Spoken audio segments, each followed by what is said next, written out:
भाग्य को लेकर यह प्रश्न सदियों से मनुष्य के मन में उठता आया है। क्या हमारा भाग्य पहले से निर्धारित होता है या हम अपने कर्मों से इसे स्वयं गढ़ सकते हैं? विभिन्न दार्शनिकों और धर्मों के मत इस विषय पर अलग अलग हो सकते हैं, लेकिन यह एक ऐसा महत्वपूर्ण प्रश्न है जिसे हर व्यक्ति अपने अनुभवों और विश्वासों के आधार पर समझता है। अब आइए इस प्रश्न से जुड़ी एक प्रेरणादायक कहानी की ओर बढ़ते हैं। मगध राज्य के एक छोटे से गांव में वासुदेव नाम का एक साधारण किसान रहता था। वह अत्यंत मेहनती और ईमानदार व्यक्ति था, लेकिन उसका जीवन संघर्षों से भरा हुआ था। समस्याएं कभी उसका पीछा नहीं छोड़ती थी। कभी फसलें बर्बाद हो जाती तो कभी परिवार में कोई गंभीर रूप से बीमार पड़ जाता। उसकी पत्नी मणि लंबे समय से अस्वस्थ थी और उसके दोनों बच्चे भी कमजोर और बीमार रहते थे।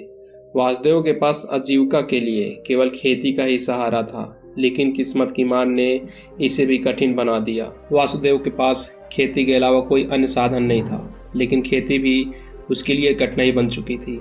हर दिन सुबह उठकर वासुदेव खेत में जाता, कड़ी मेहनत करता, लेकिन उसकी मेहनत का फल उसे नहीं मिल पाता।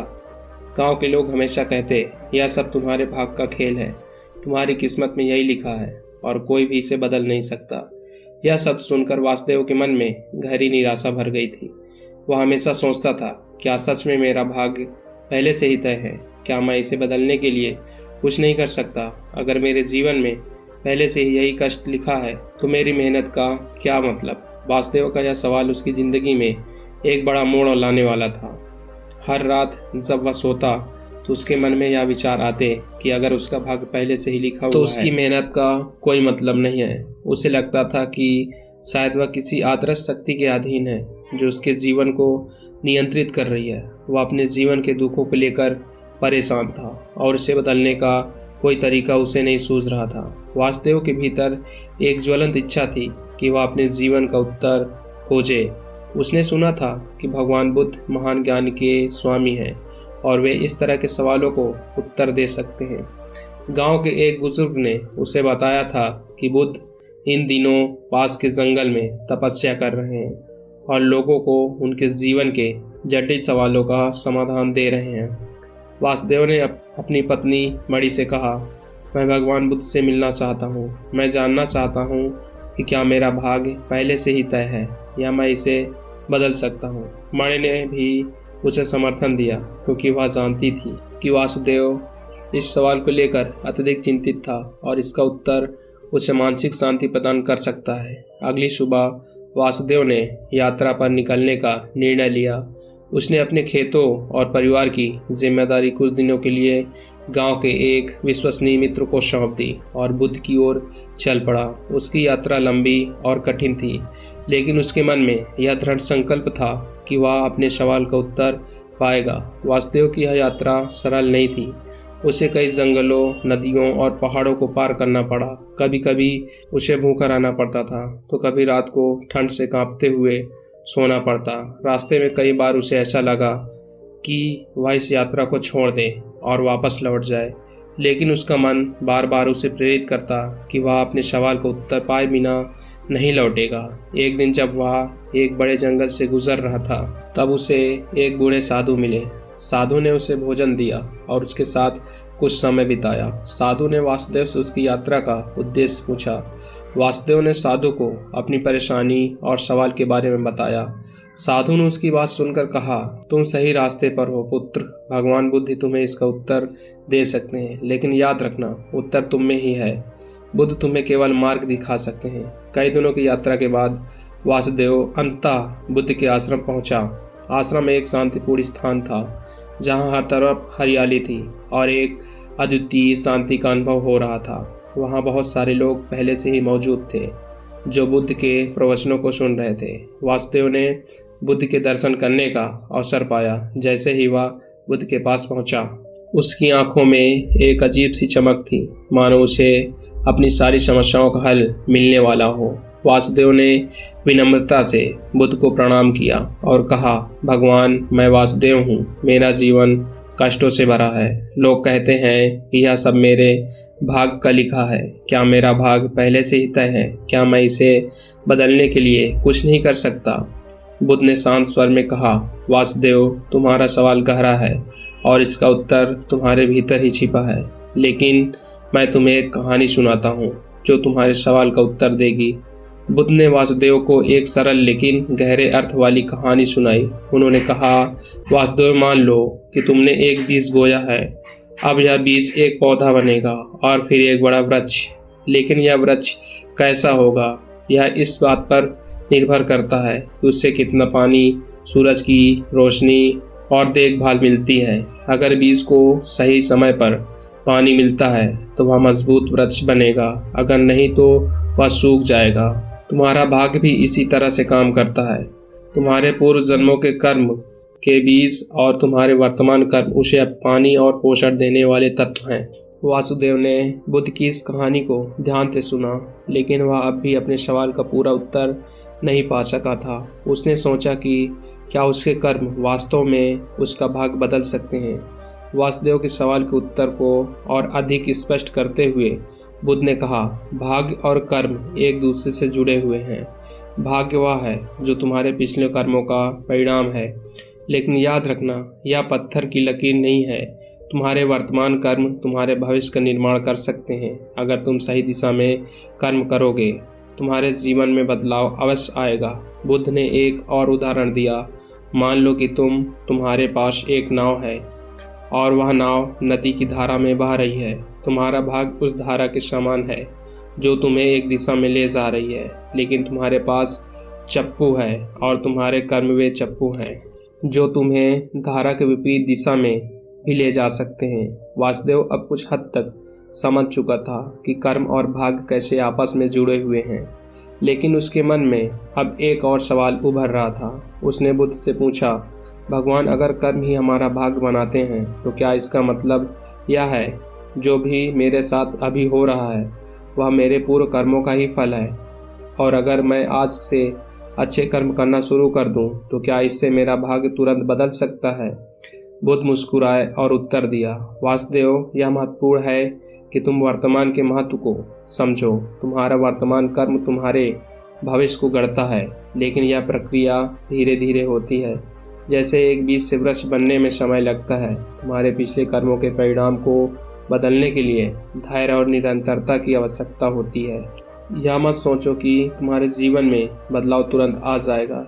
सही कर्म करने से जीवन की दिशा अवश्य बदलती है, लेकिन उसका फल धीरे धीरे आता है। फिर बुद्ध ने एक और कहानी सुनाई। एक किसान ने अपने खेत में बीज बोए। पहले साल बारिश न होने के कारण फसलें नहीं उग पाई। किसान निराश हो गया और सोचा कि यह उसका भाग्य है, लेकिन उसने हार नहीं मानी। अगले साल उसने फिर से बीज बोए और इस बार बारिश सही समय पर हुई। उसकी मेहनत रंग लाई और उसे अच्छी फसल मिली। किसान का यह अनुभव दिखाता है कि कर्म लगातार करना होता है, भले ही उसका फल तुरंत ना मिले।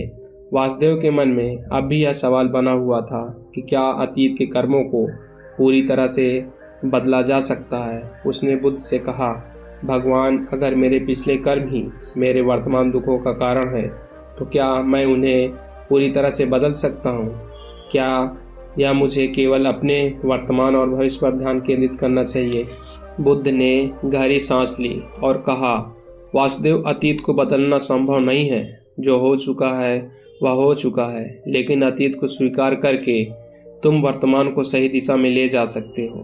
तुम्हारे वर्तमान कर्म ही तुम्हारे भविष्य का निर्माण करेंगे। अगर तुम अपने अतीत को छोड़कर वर्तमान पर ध्यान केंद्रित करोगे तो तुम्हारा जीवन धीरे धीरे बदलने लगेगा। बुद्ध ने यह भी कहा, अतीत का बोझ उठाने से तुम आगे नहीं बढ़ पाओगे। उसे स्वीकार करो, उससे सीखो और आगे बढ़ो। अपने वर्तमान को अच्छे कर्मों से भर दो और भविष्य तुम्हारा होगा। बुद्ध ने वासुदेव को एक और उदाहरण दिया। एक समय की बात है, राजा अपने राज्य में बहुत खुशहाल जीवन जी रहा था, लेकिन एक दिन उसे पता चला कि राज्य में एक गरीब ब्राह्मण है जो बहुत कष्ट में जी रहा है। राजा ने उसे अपने दरबार में बुलाया और पूछा, तुम इतने कष्ट में क्यों हो? ब्राह्मण ने उत्तर दिया, राजा, मेरे भाग्य का खेल है। मैं कितना भी परिश्रम करूं, लेकिन मेरा भाग्य मुझे इस गरीबी से बाहर नहीं निकलने देता। राजा ने हंसकर कहा, तुम्हारा भाग्य तुम्हारे पिछले कर्मों का परिणाम हो सकता है, लेकिन तुम्हारे भविष्य का निर्माण तुम्हारे वर्तमान कर्मों से होगा। अगर तुम आज से सही दिशा में कर्म करोगे तो तुम्हारा भविष्य अवश्य बदल जाएगा। राजा ने ब्राह्मण को कुछ मदद दी और उसे अपने जीवन में अच्छे कर्म करने के लिए प्रेरित किया। धीरे धीरे ब्राह्मण ने मेहनत करनी शुरू की और कुछ सालों के बाद उसका जीवन पूरी तरह बदल गया। वह गरीबी से बाहर आ गया और एक समृद्ध जीवन जीने लगा। बुद्ध की बातों ने वासुदेव के मन में एक नई रोशनी जगा दी। उसने महसूस किया कि भाग्य कोई ऐसी चीज़ नहीं है जो स्थायी हो और जिसे बदला ना जा सके, या उसके कर्मों का परिणाम था, और अगर वह अपने कर्मों से बदलाव करेगा तो उसका जीवन भी बदल सकता है। वासुदेव अब समझ चुका था कि उसने अपने अतीत के कर्मों को स्वीकार करना होगा और अपने वर्तमान पर ध्यान केंद्रित करना होगा। उसने बुद्ध से कहा, भगवान, मैं अब समझ चुका हूँ कि मेरा भाग्य मेरे ही हाथों में है। मैं अपने कर्मों को बदलकर अपने जीवन को एक नई दिशा दे सकता हूँ। बुद्ध ने उसे आशीर्वाद दिया और कहा, सही रास्ते पर चलने वाले को कभी निराश नहीं होना चाहिए। जीवन में जो कुछ भी होता है वह हमारे कर्मों का ही परिणाम होता है। अगर हम सही दिशा में कर्म करेंगे तो हमारा भविष्य अवश्य उज्जवल होगा। वासुदेव बुद्ध से विदा लेकर अपने गांव की ओर चल पड़ा। अब उसके मन में एक नई ऊर्जा थी और उसे यह विश्वास हो चुका था कि उसके जीवन में जो भी कष्ट है वे उसके अतीत के कर्मों का फल है, लेकिन वह अपने कर्मों से अपने भविष्य को बदल सकता है। गांव में लौटकर वासुदेव ने अपने जीवन में बदलाव की शुरुआत की। उसने खेती में और भी अधिक मेहनत की, अपने परिवार के प्रति और भी अधिक जिम्मेदारी से पेश आया और अपने व्यवहार में संयम और धैर्य को अपनाया। धीरे धीरे उसके जीवन में सकारात्मक बदलाव आने लगे। उसकी फसलें अब बेहतर हो रही थी, उसका परिवार स्वस्थ रहने लगा और उसका आर्थिक स्थिति भी सुधरने लगी। वासुदेव के जीवन में धीरे धीरे सब कुछ बदलने लगा। उसकी मेहनत और सही कर्मों का फल उसे मिलना शुरू हो गया। गांव के लोग अब उसकी सफलता की कहानियां सुनाने लगे। वासुदेव ने अपने भाग्य को बदला। उसने अपने कर्मों से यह साबित कर दिया कि भाग्य पहले से तय नहीं होता।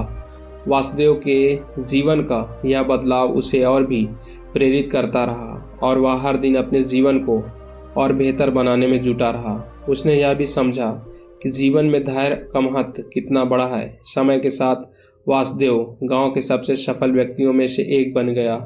वासुदेव एक दिन फिर से बुद्ध के पास गया और उन्हें धन्यवाद दिया। उसने कहा, भगवान, आपने मुझे सिखाया कि भाग्य और कर्म आपस में जुड़े हुए हैं। आपने मुझे दिखाया कि अगर हम सही दिशा में कर्म करें तो हमारा भविष्य बदल सकता है। मैं अब समझ चुका हूँ कि भाग्य कोई स्थायी चीज़ नहीं है और हमें अपने कर्मों पर ध्यान देना चाहिए। बुद्ध ने मुस्कुराते हुए उत्तर दिया, वासुदेव, तुम्हें अब यह समझ आ गया है कि जीवन का सारा खेल कर्मों का है। भाग्य का लिखा हमारे पिछले कर्मों का परिणाम है, लेकिन हमारे वर्तमान कर्म ही हमारे भविष्य को तय करेंगे। जीवन में कभी भी निराश मत होना, क्योंकि तुम्हारे कर्म ही तुम्हारे सबसे बड़े साथी हैं। वासुदेव अब पूरी तरह से आत्मनिर्भर और आत्मविश्वासी बन चुका था। उसने यह समझ लिया था कि जीवन में कोई भी चीज़ स्थायी नहीं होती और हमारे कर्म ही हमारे भविष्य की ओर ले जाते हैं। उसने बुद्ध के सिखाए गए मार्ग को अपने जीवन में उतारा और अपने जीवन में सुख और शांति का अनुभव किया। इस कहानी से हमें यह महत्वपूर्ण सीख मिलती है कि हमारा भाग्य पहले से तय नहीं होता, बल्कि यह हमारे कर्मों का ही परिणाम होता है। वासुदेव की यात्रा और बुद्ध से प्राप्त ज्ञान यह दर्शाता है कि अगर हम अपने जीवन को बदलना चाहते हैं तो हमें अपने वर्तमान कर्मों पर ध्यान देना होगा।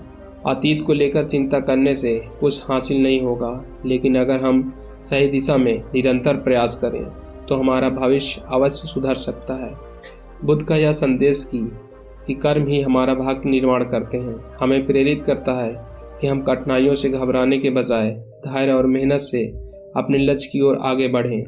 जीवन में असफलताएं आएंगी, लेकिन अगर हम सकारात्मक सोच और सही प्रयासों के साथ आगे बढ़ते रहें तो हम अपने जीवन में सुख, समृद्धि और सफलता प्राप्त कर सकते हैं। धन्यवाद दोस्तों। नमो बुद्धाय।